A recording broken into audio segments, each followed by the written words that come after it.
All right, let's jump right in. We're going to use a little numerology to decode exactly what's going on with that Aries you've got on your mind. This is your emotional forecast for the second week of January 2026. You know how it is. We've all been there, right? You're getting these mixed signals or maybe no signals at all, and you're just left scratching your head wondering what they're really thinking.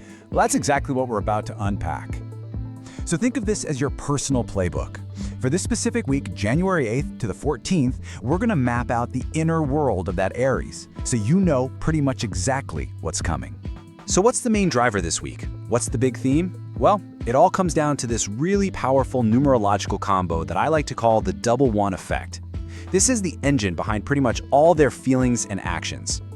So how do we get this double one thing? It's actually pretty simple. Let's break it down.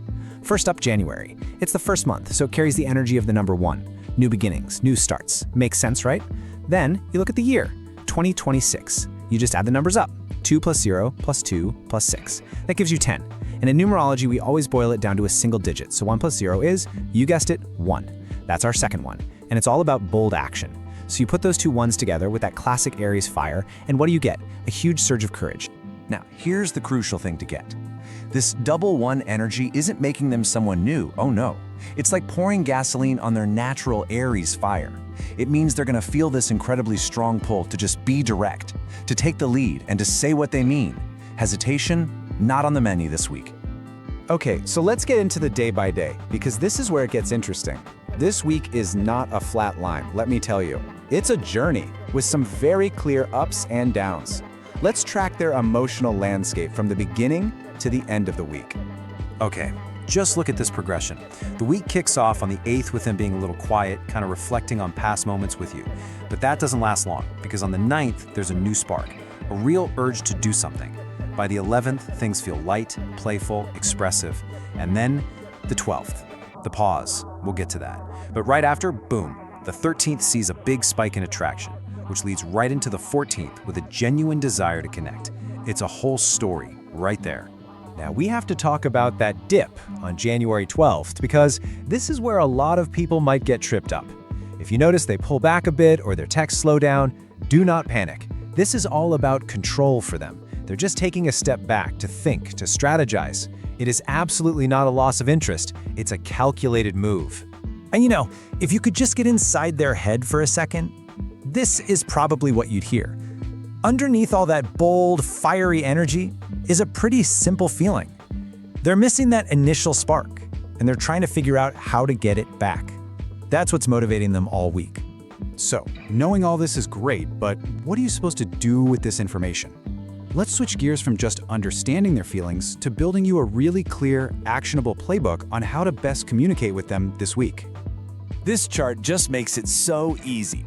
Your green light days, your best chances to make a real impact are the 9th, 11th, 13th, and 14th.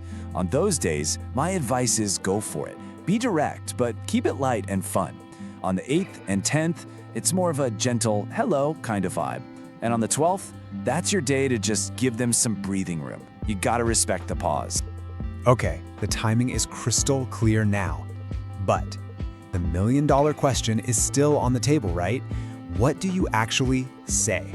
What kind of message is going to land perfectly when they're in this double one headspace? Here are two perfect examples.